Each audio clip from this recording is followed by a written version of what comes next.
everybody, this is Mike, and today we're going to cover the February position report. This is the 7th position report of the 23 crop year. But before that, maybe we'll just talk about what we've seen during bloom. Bloom now is pretty much over. Most of the trees are leafing out. Maybe a little bit of Butte Padre still in the second half of their bloom stage. The first part of bloom, I think we had some relatively adverse weather, but kind of moving through that period, the rest of the bloom weather was pretty good. I think California is satisfied with what we see on the trees, and it will be interesting to see what the general consensus is about the 24 crop potential. At this moment in time, it's really too early to really say anything really about that. Going back to this February position report, monthly shipments were down 10%. That was led by the export markets. They were down about 14% for the month. U.S. domestic shipments were up about 2%. That brings the U.S. domestic market about flat for the year.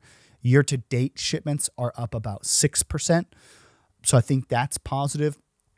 Sales for the month of February were 214 million pounds. That's the second largest sales month that we have seen ever for February.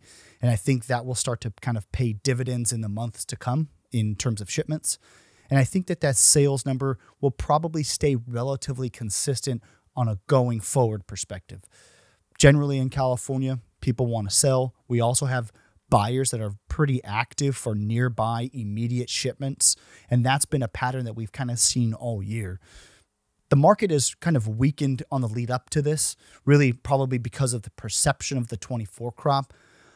I think that the market will probably stay relatively where it is at the moment as buyers and sellers try to figure out kind of where pricing should be.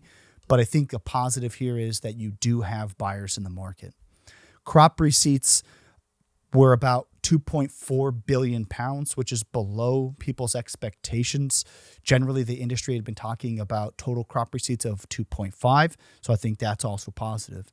And as this market starts to take a little bit more form post-bloom and in between this report and the next, we'll continue to keep you updated. Thank you. This has been Mike.